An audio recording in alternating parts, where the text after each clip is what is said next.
Dan ini ada kaitannya teman-teman. Kenapa sampai sekarang para pejuang Gaza ini nggak pernah mengemis-ngemis minta negara-negara Arab kirimkan tentara kalian. Nggak pernah. Hampir sebulan, 27 hari Gaza dibombardir. Hampir setiap hari Abu Ubaidah, jubirnya Brigade Q Al-Qassam ini, tampil membuat rilis. Nggak pernah sekalipun dia meminta mengemis-ngemis kirimkan tentara kalian. Nggak pernah. Kenapa? Berbagai pertempuran antara para pejuang Gaza dengan musuh itu, para pejuang Gaza ini nggak pernah menurunkan lebih dari 30% kekuatannya. Sebelum Nabi Muhammad SAW meninggal, beliau menyiapkan pasukan terbaiknya di bawah pimpinan Usama bin Zaid, seorang pemuda yang ada yang menyebutkan usianya 16 tahun saat itu, dan dia membawahi, artinya memimpin panglima perang muslim. Rasul kirimkan ke arah Palestina untuk menaklukkan Palestina dari tangan Romawi. Karena Nabi Muhammad SAW tahu bahwa kita mau ekspansi, kita mau membebaskan dunia, kita bebaskan dulu Palestina. Inilah kunci, inilah jantung dunia. Dan ini difahami oleh musuh-musuh kita. Ini difahami oleh Henry Campbell Bannerman itu, yang mengadakan konferensi imperial tuh. Dia tahu. Ini difahami oleh para petinggi Amerika. Ini difahami oleh para petinggi Inggris. Kalian mau kuasai dunia, kuasai jantung dunia, Palestina. Maka wajar kalau banyak bertanya-tanya, Ustadz, bagaimana cara saya membantu Palestina? Mungkin kalian diantara orang-orang yang bertanya masalah itu. Saya sudah sanggup, Ustadz, melihat darah di mana-mana, jenazah para syuhada, anak-anak, wanita. Saya ingin berbuat sesuatu, saya harus ngapain, Ustadz? Dan saya selalu menjawab dengan jawaban yang sama. Bismillahirrahmanirrahim. Assalamualaikum warahmatullahi wabarakatuh. Masih hari yang ke-27 sejak agresi Israel, teman-teman. Ada beberapa pertanyaan yang sering sekali saya terima dan berulang-ulang ditanyakan oleh teman-teman di Indonesia. Apa yang bisa kita lakukan untuk Palestina hari ini? Saya dalam postingan sebelumnya sudah membahas alasan kenapa negara-negara di sekitar Palestina ini nggak bisa kirim pasukan. Kenapa Indonesia nggak bisa kirim pasukan? Kenapa Mesir, Yordan, Suriah nggak bisa kirim pasukan ke Palestina? Karena penjajahan Israel ke Palestina ini tidak sehari dua hari, tidak setahun dua tahun. Ini sudah diperhitungkan sejak 1907 dalam sebuah konferensi rahasia yang namanya konferensi imperial. Sudah saya jelaskan di video sebelumnya. Jadi adanya negara-negara, bendera-bendera, peraturan-peraturan internasional, pemetak-metakan kekuatan, itu semua bagian dari usaha agar Barat ini bisa mendominasi hegemoninya di Timur Tengah. Yang artinya kalau Barat itu berhasil menguasai, berhasil meletakkan hegemonia di Timur Tengah, di Palestina, maka tentu dia bisa menguasai, meletakkan hegemoninya di seluruh dunia. Itulah yang dimaksud dengan jantung dunia. Dalam pertemuan sebelumnya kita sudah jelaskan secara detail kenapa Palestina dinamakan jantung dunia. Karena lokasinya yang strategis, yang mengikat antara tiga benua besar, Afrika, Asia, dan Eropa. Kenapa Palestina yang mengikat tiga benua besar itu?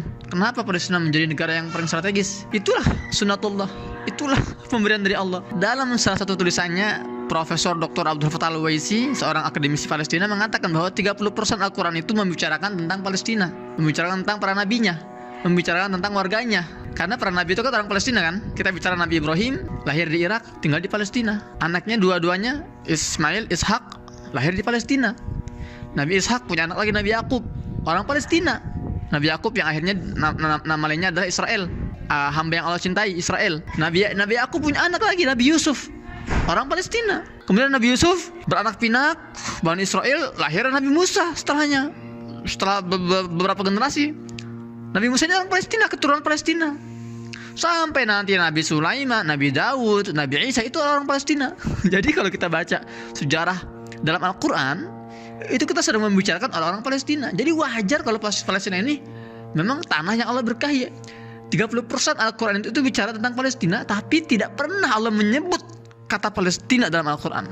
Jadi kata Palestina bukan sebutan, bukan penamaan dari Al-Quran, dari Allah, tapi Allah menyebut Palestina dengan bahasa paling mulia, dengan menggunakan kosakata paling keren, Al-Ardul Muqaddasah, Al-Ardul Mubarakah. Banyak dalam Al-Quran Allah menyebut Palestina dengan istilah Al-Ardul Mubarakah, wa anjaynahu wa lutan ilal ardil lati barakna fiha lil alamin. Dan kami selamatkan, kata Allah, kami selamatkan Ibrahim dan Lut alaihi wassalam ke bumi yang kami berkahi, dan keberkahannya itu untuk seluruh alam semesta. Perhatikan kata-kata ini ya. Jadi keberkahan Palestina itu dampaknya, efeknya itu untuk alam semesta. Indonesia pun, pemerintah Indonesia, warga Indonesia, kalau konsisten memperjuangkan Palestina, demi Allah akan mendapatkan keberkahannya, akan kecepratan keberkahannya. Negara manapun kalau memperjuangkan Palestina akan terkena keberkahannya. Saya tadi siang dapat testimoni kakak saya ini punya sahabatnya ini, masya Allah ya, sejak agresi Israel ke Gaza ini dia mati-matian kan. Dia itu pengusaha kecil-kecilan, kemudian dia kalau nggak salah berdagang gitu kan. Dagangan dia itu hasil jualan itu dia kirimkan untuk Palestina. Sebulan ini dia 3 kali kirim dan nggak tanggung gitu ya. Omsetnya tuh dia kirim ke Palestina, cep untuk orang Gaza. Dan tadi saya dapat pesan beberapa jam yang lalu, katanya masya Allah, semenjak saya berikrar ikhlas untuk Palestina mengirimkan hasil keuntungan saya, itu rame. Dia bilang rame, nggak bisa berhenti, saya nggak bisa menangani para pelanggan gitu katanya, ya Allah. Dan itu banyak teman-teman, itu sejarah itu banyak sekali. Jadi jangan kaget kalau antum ya, kalau kalian semua totalitas dalam memperjuangkan Baitul Maqdis, Masjidil Aqsa Palestina, jangan kaget kalau Allah akan hujani kalian semua dengan keberkahan-keberkahan Palestina. Karena itu janji Allah. Alladzi barakna fiha lil alamin. Allah memberkahi Palestina untuk seluruh alam semesta. Itulah kenapa Palestina juga jantung dunia. Barang siapa yang menguasai Palestina, dia menguasai dunia. Kita lihat teman-teman, di sepanjang sejarah peradaban manusia, semua kekuatan imperium manapun di dunia yang pernah menguasai hampir separuh lebih dunia, mereka pertama kali mentargetkan Palestina sebagai wilayah yang harus dikuasai. Pada masa kejayaan misalnya Persia kuno, Persia dulu mereka menguasai Palestina, Baitul Maqdis mereka kuasai. Akhirnya mereka menguasai dunia, itulah jantung dunia. Kemudian masa kejayaan Yunani kuno misalnya, atau Asuria kuno, atau Romawi kuno. Ya, itu makanya alasan dibalik kenapa Nabi SAW, kalau kita lihat peta pertempuran, peta pembebasan kota-kota ketika Nabi di Madinah, itu pertempuran ke Tabuk, kemudian ke wilayah Hittin, kemudian ke wilayah Hunain ya.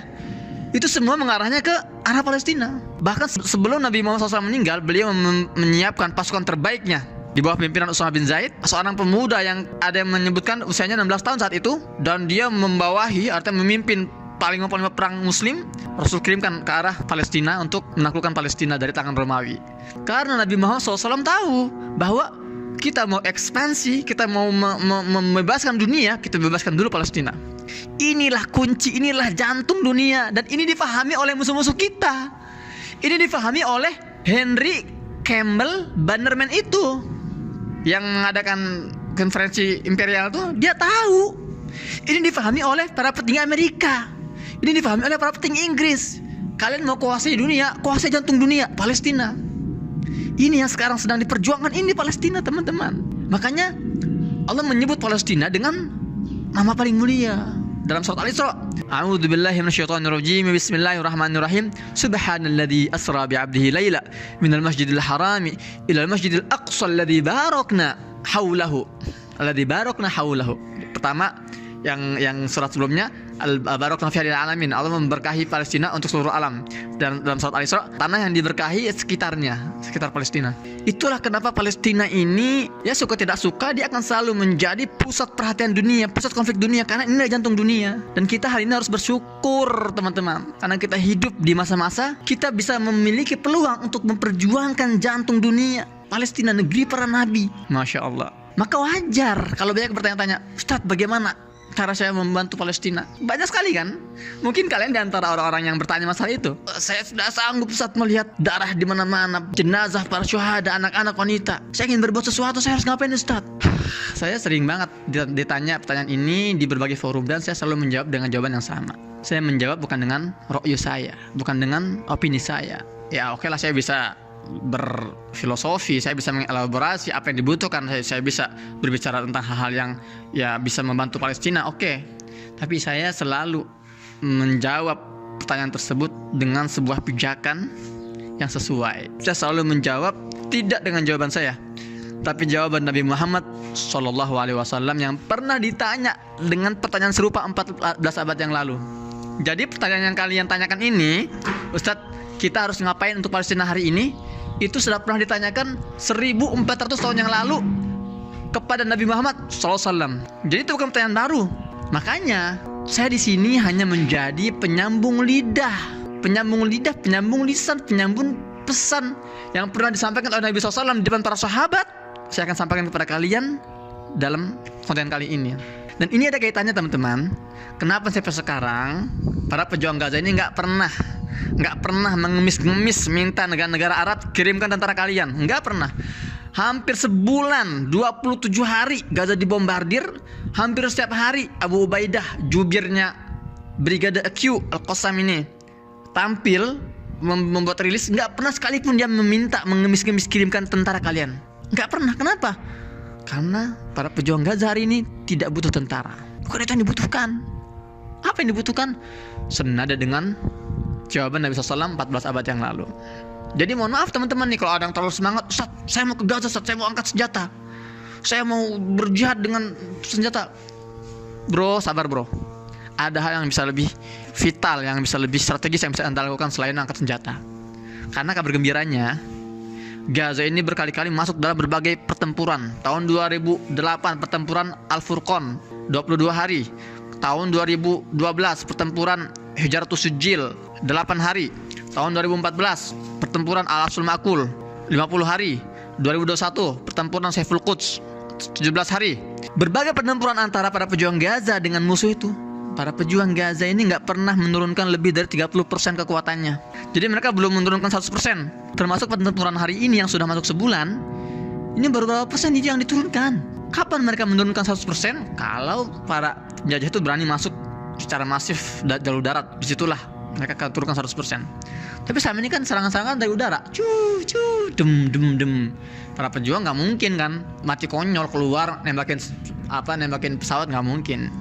Nah, tapi ketika mereka sudah mulai melakukan serangan darat, saat itulah para personil-personil perjuang ini mereka keluar. Tapi sekali lagi, 5 pertempuran terakhir belum pernah mereka keluarkan lebih dari 30% kekuatan mereka. Jadi tenang. Makanya itulah kenapa sekali lagi Abu Ubaidah belum pernah meminta mengemis-ngemis tentara-tentara dunia untuk masuk ke Gaza untuk membantu pertempuran. Nggak perlu, karena mereka masih bisa menghandle. Lantas apa yang dibutuhkan? Sudah disebutkan oleh Abu Ubaidah. Kalian cek aja lah, banyak tuh sumber-sumbernya.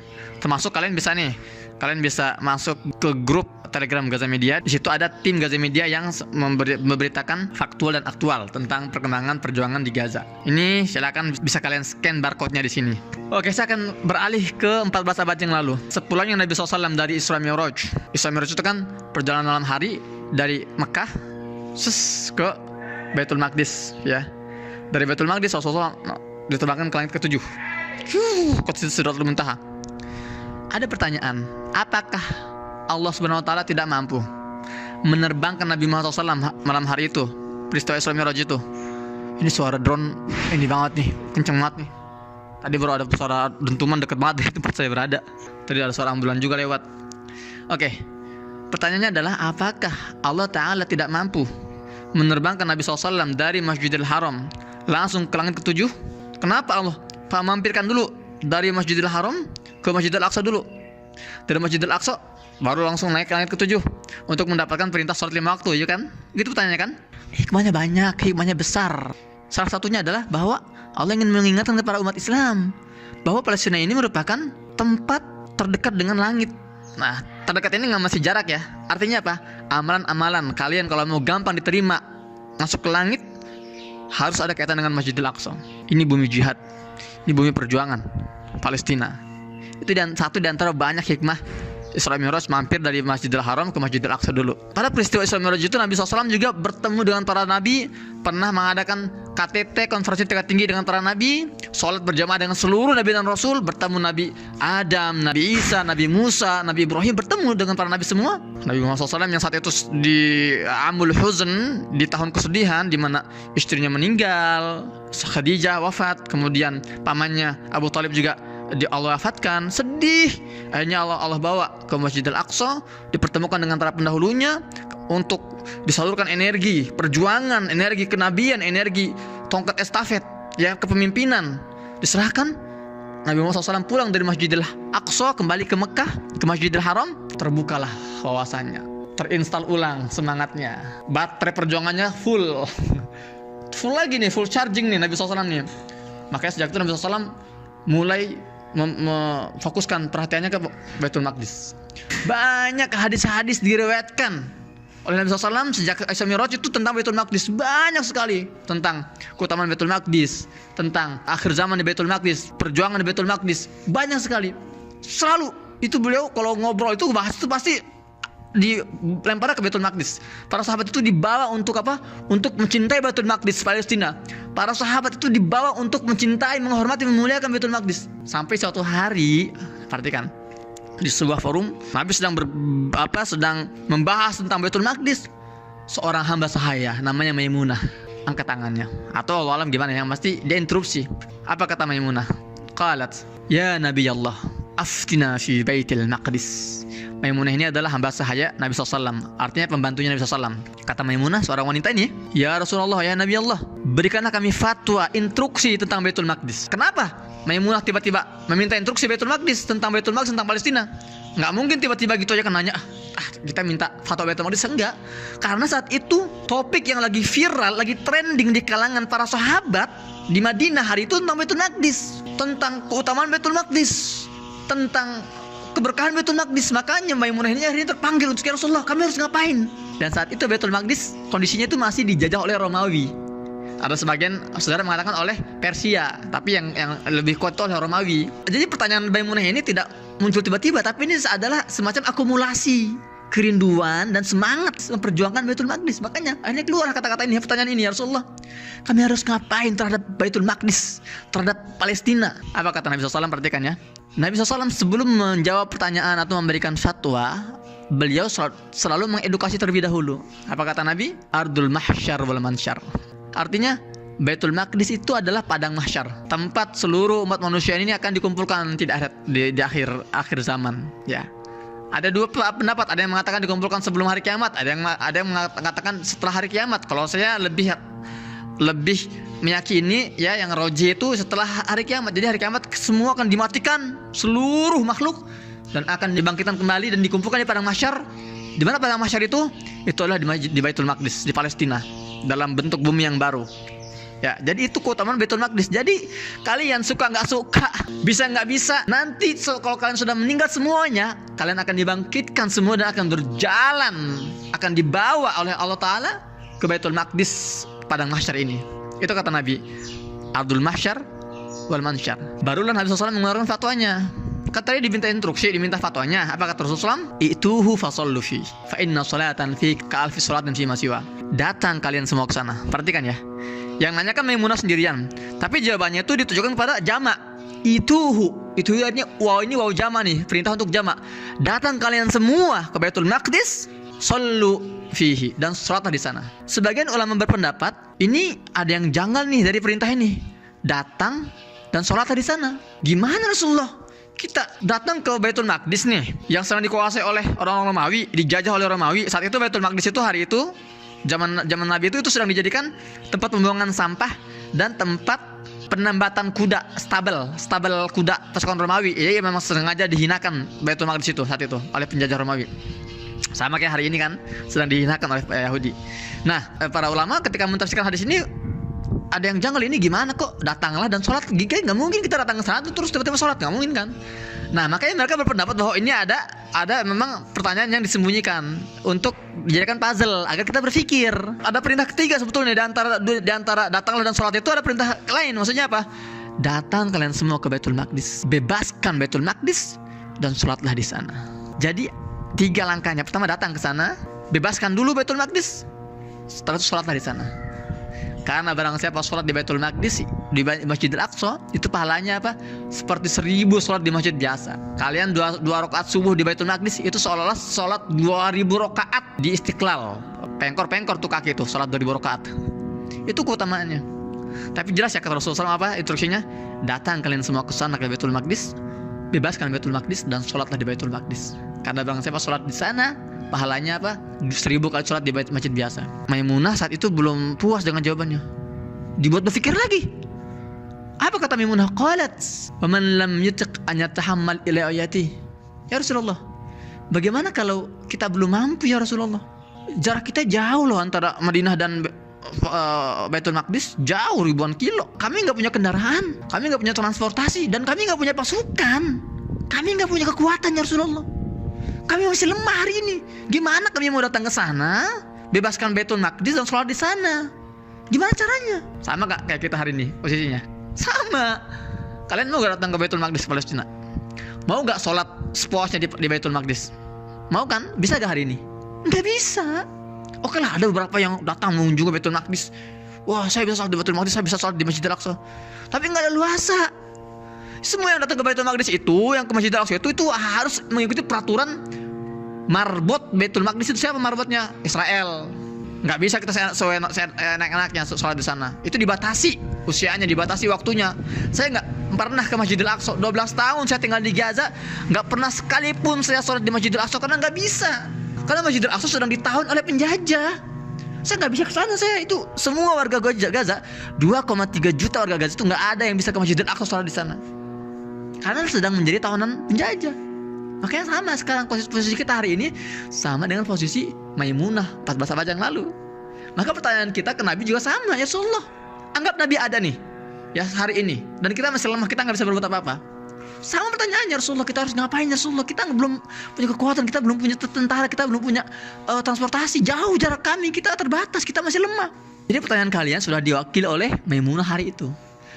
Maka jawabannya pun bukan hanya untuk Maimunah. Ketika Nabi menjawab pertanyaan itu jawabannya untuk kita semua hari ini, untuk kalian semua. Camkan baik-baik, perhatikan baik-baik. Apa kata Nabi?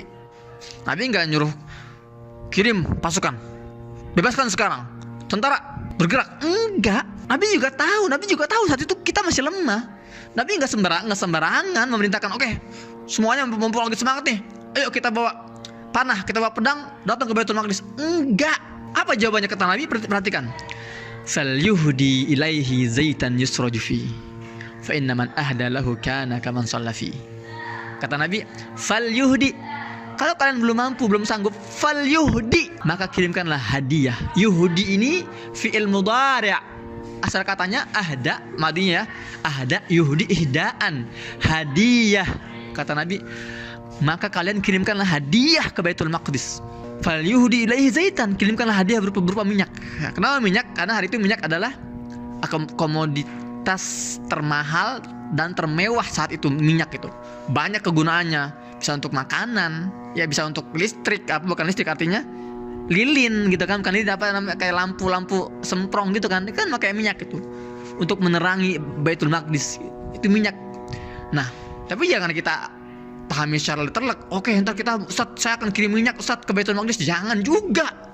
Ya, disesuaikan komunitas hari ini apa gitu kan. Nah, kata Nabi apa? Kirimkan hadiah ke Baitul Maqdis. Karena barang siapa kirimkan hadiah ke Baitul Maqdis, ke Palestina, maka seolah-olah dia telah sholat di Baitul Maqdis. Oke, perhatikan teman-teman. Sekarang disinilah saatnya kita mentadaburi perkataan ini. Kenapa Nabi tidak menggunakan istilah sedekah? Misalnya ketika Maimunah bertanya kan, bisa dia bilang, kirimkan sedekah. Kan sedekah itu kan bahasa Arab, sodakoh, tasoddaqo, tasoddaq. Bisa Nabi menggunakan istilah sedekah kan? Tapi enggak. Nabi menggunakan istilah hadiah karena ada pesan mendalam yang ingin disampaikan kepada kita. Beda antara sedekah dan hadiah, teman-teman. Sedekah itu adalah pemberian, ya, pemberian dari orang yang identik orang kaya ke orang miskin, itu sedekah namanya. Dari orang pejabat ke rakyat jelata, itu sedekah namanya. Dari orang yang punya harta kepada orang yang nggak punya harta, sedekah. Iya, itu identiknya ya. Hadiah bukan. Hadiah ini adalah al-ata' minal muhib ilal mahbub, pemberian dari seseorang kepada orang yang ia cintai, yang ia sayangi, yang ia hormati, yang ia muliakan. Itu adalah hadiah. Nggak mungkin kalian ya punya ya, ibu atau ayah gitu ya, di hari anniversary mereka, di hari pernikahan mereka, ayah, terimalah ini sedekah dari aku. Bisa dikutuk, dikeluarin dari kakak, kartu keluarga ente kalau gitu. Ya, tapi pemberian kita kepada ayah kita, kepada ibu kita namanya hadiah. Mama, ini hadiah buat mama. Papa, ini hadiah buat papa. Kenapa? Karena kita menghormati orang tua kita, karena kita mencintai mereka, karena kita memuliakan mereka. Maka ketika Nabi menggunakan istilah kirimkanlah hadiah ke Baitul Maqdis, itu ada makna yang mendalam. Artinya apa? Wahai umat Islam, jangan kalian sekali-kali memperlakukan warga Palestina, warga Baitul Maqdis sebagai orang-orang fakir, orang-orang membutuhkan yang meminta-minta sedekah kalian. Jangan kalian pandang rendah mereka, orang-orang yang membutuhkan materi kalian. Jangan. Tapi anggaplah mereka, pandang mereka, perlakukan mereka sebagai orang-orang yang kalian cintai. yang kalian hormati, yang kalian muliakan. Maka kalau kalian mau beri sesuatu ke Palestina, niatnya apa? Hadiah, jangan sedekah. Itu beda antara sedekah dan hadiah. Jadi kita jangan menganggap orang Palestina sebagai orang yang kasihan, aduh orang miskin, orang yang terzalimi, enggak gitu. Tapi kita pandang mereka sebagai orang para pejuang yang sedang memperjuangkan kehormatan kita, yang sedang memperjuangkan wibawa umat Islam, karisma umat Islam hari ini. Itulah mereka. Maka pemberian kita tuh harus berupa hadiah. Itu pertama bedanya hadiah dengan sedekah, dari segi arti atau maknanya, dan dari segi bentuknya beda juga. Sedekah itu biasanya apa sih? Kalian nyolong 1 juta, paling sedekah 50.000 gitu kan, paling mata 100.000 gitu ya. Itu sedekah namanya, nilainya kecil. Kalau hadiah enggak, hadiah nilainya harus maksimal. Kita nggak mungkin ngasih sesuatu kepada orang yang kita cintai sesuatu yang sederhana gitu kan, tapi sesuatu yang mahal, yang memang bernilai besar, itulah hadiah. Jadi mulai hari ini teman-teman ya, instruksi jelas ya, kita jangan terlalu ngotot mau ke Gaza, mau memperjuangkan angkat senjata. Nggak dibutuhkan hari ini, nggak dibutuhkan, karena para pejuang masih bisa menghandle ya berbagai aksi operasi darat yang mau masuk ke Gaza. Para pejuang masih bisa. Tapi yang diperintahkan oleh Nabi SAW adalah kirimkanlah hadiah terbaik ya. Jadi 2, pertama niatnya jangan sedekah tapi hadiah untuk Palestina, Baitul Maqdis.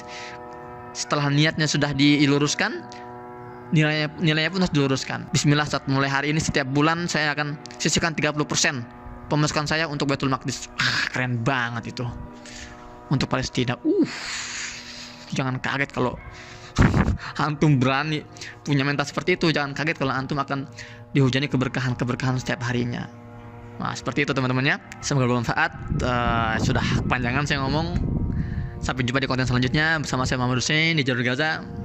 Oh ya, hari ini saya belum bisa keluar karena ternyata nama saya belum masuk di barter. Semoga hari Sabtu besok nih. Ini saya ngetek ini hari Jumat ya, Jumat. Semoga besok hari Sabtu saya bisa keluar ya. Saya dan istri dan keluarga ya, mohon doanya. Dan bagi teman-teman sekali lagi ya, kalau mau pantau berita Palestina bisa lewat Telegram ya, di scan aja nih barcode ini. Bersama saya Muhammad Hussein. Sampai jumpa di konten selanjutnya. Assalamualaikum warahmatullahi wabarakatuh.